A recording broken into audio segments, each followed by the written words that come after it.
You're listening to Succeed, Just Let Go, a podcast that'll change how you think and change your life.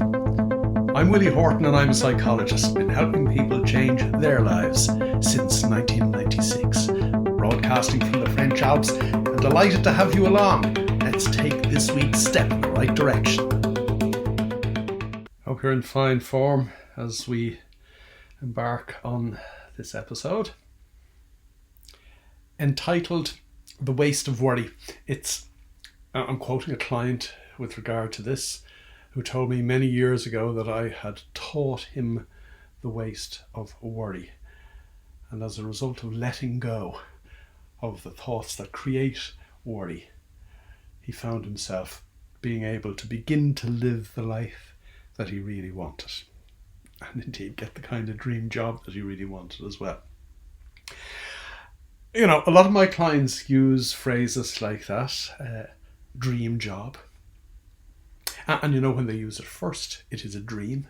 And then when they actually achieve it, having set their mind, which is something we'll explore in later episodes, having got that dream job, I'm often one of the first people that they contact, because basically what they want to say to me is, and this is another quote from clients, this stuff really works.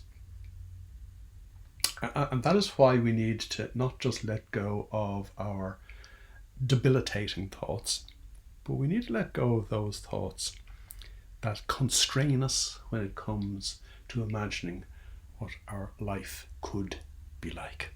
Now, there's an interesting thought. Sorry, maybe it's not a thought. There's an interesting reflection. I hope you're beginning to understand that thinking is a dangerous thing. And the reason thinking is a dangerous thing is because we think the same thoughts every day.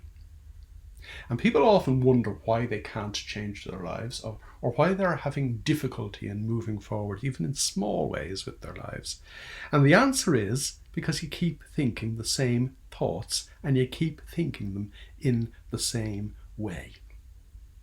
And what I would say to you right at the start of this episode is that just because your life up to now would suggest to you that it is very difficult to change your life, or just because your life and your experiences up to now would suggest that you are on a set of rails and there isn't much you can do about the life that you have, I need to say to you straight off here that your past experiences are no guide to your future life, because what does not matter is what has gone before us up to now. What matters is what we do in this now, because this now creates the next now, creates the next now, and on and on and on. And that is why, if you are caught up in the world of worry, you're not just wasting your energy, you're not just wasting your thought, you're not just wasting your life, you're actually turning your back on the road that we can all take towards putting our best foot forward in the way in which we did in the little exercise that we did at the end of episode number 1. You're turning your back on all the things you need to do to get to where you want to go. So worry isn't just a blockage. Worry actually takes us away from what we need to be doing. And clearly worry is something that we should not be doing at all. So my friend, my client, had it ever so slightly wrong, or at least he had understated it. Worry is not just a waste. It doesn't just hold you back. It sends you into a spin, and it sends you into a spin in the exact opposite direction of where you'd like your life to go. I have a client who I was talking to a couple of weeks ago, and he said one of his colleagues at work had a wonderful poster on his wall in the office, and it said, "Worrying works. 99% of anything I've ever worried about never happened." And that's true. We worry about stuff that never happens. Or is it quite as simple as that? Let's talk about your ability to pay attention. And really, if you think about what we covered in episode number 1, and the whole proposition in relation to changing how we think rather than what we think. It's all about paying attention. Normally, when the normal person using their normal mind normally operates on automatic pilot, which is how evolution has seen to it that we get through the day. Normally when we operate on automatic pilot, we are constantly devoting our attention to the thoughts in our own head. Now, thoughts in your own head are not new thoughts. The big thoughts you have about you and how the world works were learned during the third year of your life in particular. I'm not saying that we don't learn more stuff after that. In fact, we do learn, but on a decreasing scale, up to the age of 11, 12 or 13. And after that, we really learn nothing at all. But we'll come back to that as this particular podcast progresses, by virtue of the fact that I'm only talking about how the normal mind works.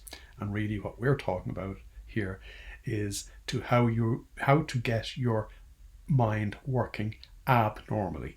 Or if I can put it a different way, how you can use your ordinary mind in an extraordinary way. And the extra is being able to determine and choose yourself as to where you pay attention. Again, this is real simple stuff. We're talking about what cognitive psychology calls the attentional spotlight. The ability we have, in plain person's English, the ability we have to focus. And in plain person's English, the absolute inability we have to focus properly, because evolution designed us to ensure that we couldn't control our attentional spotlight. Our attentional spotlight was needed should a proverbial tiger or lion or bear jump out of the bushes and attack us. There are no man or woman eating tigers knocking around these days, and yet that is how the normal mind still works until you do something about it. That's why we're here. That's why we're talking about worry today, and that is why we are talking about how to stop worrying.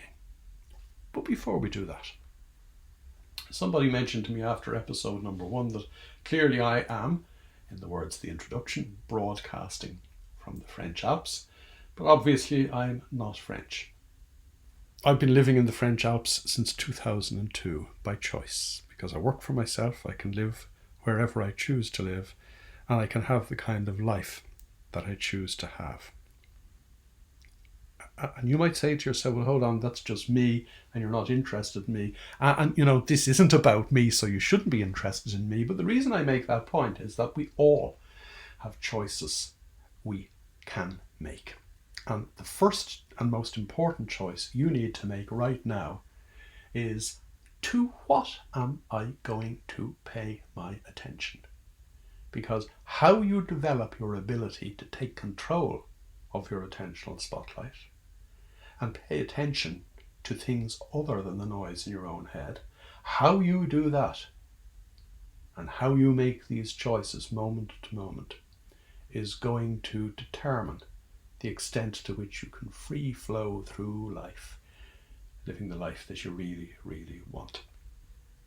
And again, they may sound like kind of flowery words, but actually what they are is simply the ordinary explanation on an ordinary everyday basis of what science confirms again and again and again. The science of flow and the flow research tell us that when we're in the zone, we do just what we need to do to get to where we want to go.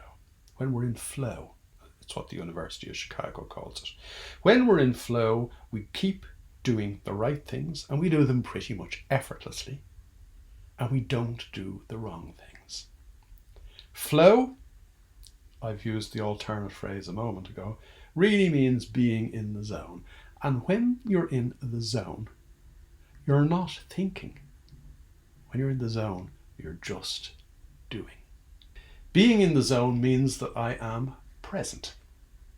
And we all know people, by the way, who have presence. Just think about some of the people that you know who uplift you And don't think too much about the alternative, because we all know people, after we've spent half an hour with them, we're only fit to lie down for the rest of the day. They are what my wife calls the energy vampires. And indeed, we'll come back to that as this podcast progresses as well, by virtue of the fact that that is not a throwaway remark or an analogy. People who we perceive as negative are actually stealing your energy. That's another day's work. We were talking about presence. We were talking about being present. We were talking about being here in the here and now, in the zone, in flow, free from thought. The flow research that I mentioned a minute ago reckons that normally we're not really present at all.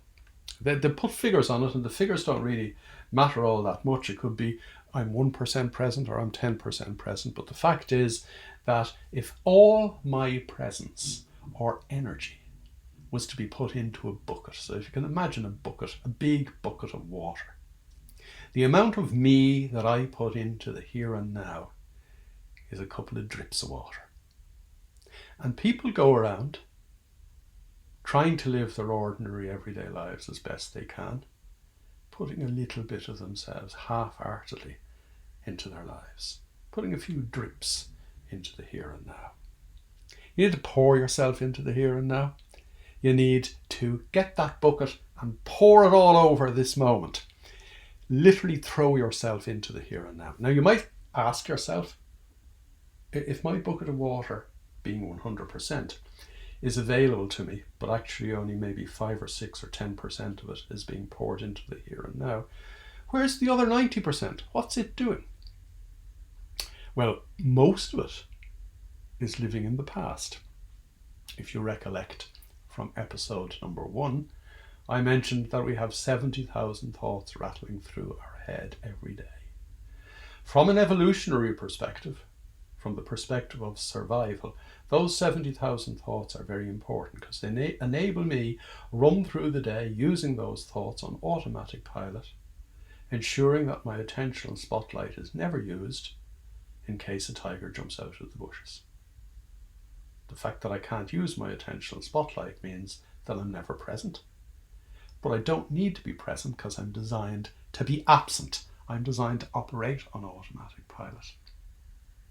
And being on automatic pilot, I am going to use the thoughts that I learned, particularly during my formative years, to try to figure out what is going on in the here and now. So that's where most of my attention or energy is actually invested. It's invested in the past. And here I am talking to you in 2020, having been born in 1958. So if I'm using my ordinary mind ordinarily on autopilot, the autopilot are being run by my own programming, which is comprised of what cognitive psychology calls my stored knowledge, which is made up of 70,000 thoughts, the biggest and baddest of which were learned during the 3rd year of my life. I am trying to make sense of what's going on in 2020 based on stuff that I learned before John F. Kennedy was elected president, never mind assassinated. If I manage to make sense of what's going on in the here and now, it'll be pure dumb luck. Simple as that. But when I'm operating on automatic pilot, when I'm using my mind ordinarily, when I'm using my mind normally, that is where most of my attention is paid. So I have my big bucket of water, my big bucket of attention. A few drips of it are poured into my life in the here and now. By the way, then we wonder why we don't get much out of life. We don't get much out of life because we don't put much into life. So some of it is dribbled into the here and now. Most of it is poured into the past repeatedly, day in, day out. And some of it is off in the future, thinking thoughts about things that I do not want to happen. It's what you and I call worry. Now, I'm going to use a Dublinism here. What kind of idiot would actually pour some of their energy into what they didn't want to happen? Seriously. And you need to stop and ask yourself that question for a minute. To what extent Am I wasting my energy thinking about things I actually don't want to happen? And if we look at how the universe works from the perspective of modern science, and I'm specifically talking about quantum physics here, pouring your energy into something that you don't want to happen enhances the chances of what you don't want to happen happening. Utter madness. That is why I call normal people, using their ordinary minds ordinarily, normal, crazy people. So, how do we stop worry? And before I even go there, I wanted to clear something up that a lot of people ask me when we talk about worry. Stopping worrying about something that's going to happen or might happen, or you're worried about how you'll deal with it when it does happen. Stopping the worry doesn't mean you stop caring. Caring about what happens and making sure that you do the right things to ensure that you put the best foot forward in relation to what happens is an exercise in proper focus. Worry is an exercise in madness. So I just wanted to clear up that point. So how do you stop worrying? You can't say to yourself, stop thinking the worst, because you're going to have a row with yourself on that one. And by the way, I mentioned the conceptual self in episode number 1. There are 2 of you. There's you and who you think you are. And who you think you are is going to have an argument with you if you try to stop who you think you are thinking about what you don't want to happen. I know it sounds crazy, and you can replay what I've just said because it really actually is crazy. It needs to sink in. We think about what we don't want to happen, thereby pouring some of our vital psychological energy into what we don't want to happen. And not only does that enhance the chances of what we don't want to happen happening, it actually ensures that we don't do any of the things that we need to do to ensure that what we want to happen happens. So how do you stop worrying? As I said, you can't just shout stop. And you can't just think happy thoughts. You know why? Because they are still just thoughts. Any thinking that we do, and I need to actually clarify this one because, I originally trained as an accountant and a tax consultant, and I practiced as a tax consultant, and my clients actually paid me when I worked in KPMG or PwC, they paid me to think on their behalf. That was me using expertise. That's not the same as the thinking that I'm talking about here. The thinking that I'm talking about here is the stuff that rattles through our heads day in, day out. And as we said in episode number 1, the stuff that is rattling around your head today is almost identical to what was rattling around your head yesterday, and tomorrow will be a repeat performance. And we're constantly on this treadmill, or running on this, as a client said to me a couple of weeks ago, on this hamster wheel. And you can never get off the hamster wheel until you stop paying attention to those thoughts. See, I didn't say stop thinking. I didn't say think different thoughts. I didn't say indulge in positive thinking, which is still only thinking. I said stop paying attention to those thoughts. We need to pay attention to the reality of the here and now. It is the only thing in this universe that is for real as we sit here. It is the only place and time that you can do what you need to do to bring you to where you want to go. And by where you want to go, I mean the kind of life you would really, really want. I'm not just talking about making it through the day or avoiding the things that you worry about. I'm talking about letting go of all that nonsense, because nonsense is what it is, and starting turning up to the here and now. Now, what do I mean by that? Think about what we said a minute ago in relation to being present. Think about what we said in relation to people who have presence. Sometimes we call it charisma, but presence is a better word because it actually explains what's going on. They're more present than ordinary, normal, crazy people. Think about how I said that when we are operating our minds normally, we're not present. We're nearly almost completely in the past, and a bit of us is in the future, thinking bad thoughts about stuff that we don't want to happen. We need to enhance our ability to be present. And that means that we need to train our minds to pay attention to the present moment. We did a really short exercise at the end of episode number 1. And really it was just you taking a couple of deep breaths and paying attention to how that feels. We've 5 senses: feel, see, hear, smell, and taste.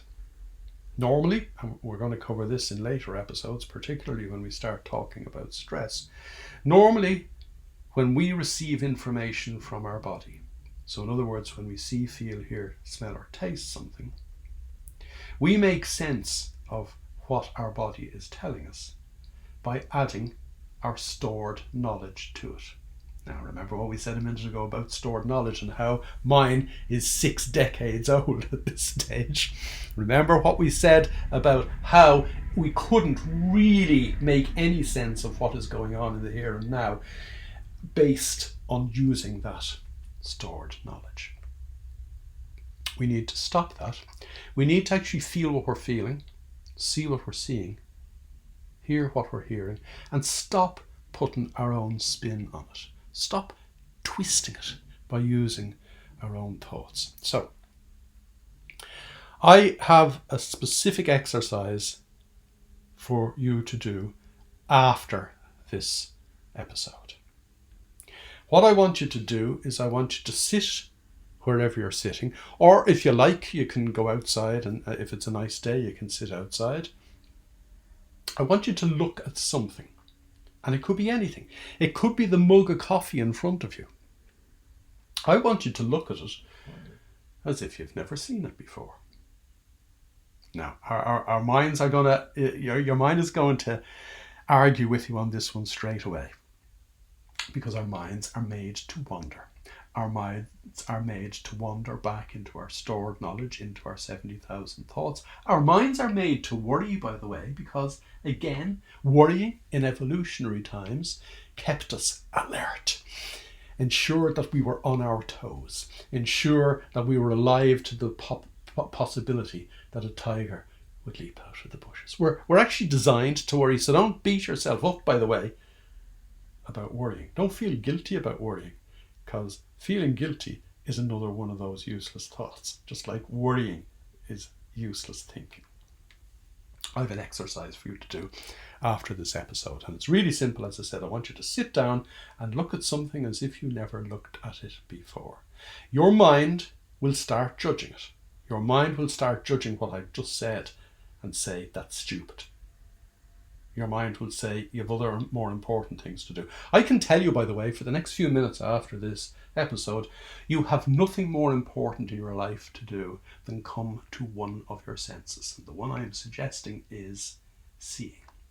That you actually see what you're looking at rather than think about what you're seeing and making up your mind that what you're seeing is something you already know. There's a wonderful expression. I'm not sure whether it's Tony DeMello or Thich Nhat Hanh, or it could be Deepak Chopra. I'm not 100% sure. But the saying is that once you tell a child that's a bird, the child will never see a bird again. Because suddenly the child thinks he or she knows what that is. You think you know your coffee cup. You think you know the tree outside your window. You think you know the fabric in the rug on the floor. You think you know the fabric, by the way, in the shirt you're wearing or the trousers you're wearing. Take a fresh look. Because essentially what we need to do to use our minds extraordinarily is develop our ability to pay attention to our senses. In doing so, we stop paying attention to our thoughts. In doing so, we come into the here and now. We enhance our presence. We turn up to our own lives.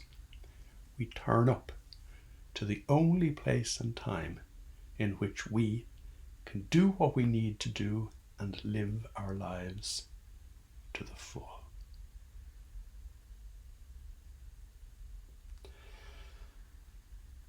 I know what you're thinking, because everybody thinks it when I mention these simple things first.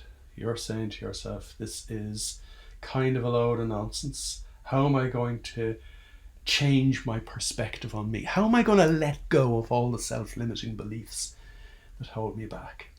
The self-limiting beliefs that you have are nothing more than big thoughts that were impressed upon you when you were young and impressionable. And the only reason you believe yourself to be limited in certain ways is because your automatic mind continues to pay attention to those thoughts. Learn to pay attention to the reality of the moment, and not only will you stop paying attention to those thoughts, modern neuroscience, and I'm talking about research from the last year or two, shows that in restructuring your brain by paying attention to your senses, by coming to your senses, you silence those self-limiting beliefs. You silence the part of the brain that stores what psychology calls our self-referential thoughts. How am I doing? Oh, I'm awful. I'm shy. I'm useless. I'm stupid. All those thoughts that were impressed upon you when you were young and impressionable have no place in your life in the here and now, because they don't relate to what's going on in the here and now. And as long as you keep paying attention to them, you disable yourself from understanding what's going on in the here and now, and you'll react based on your thoughts instead of acting based on what is actually going on. So a really simple little exercise like sitting and seeing is going to change how your mind works, how your brain is wired, how your subcortical brain is structured, and ultimately it's going to change your life. You've been listening to Succeed, Just Let Go.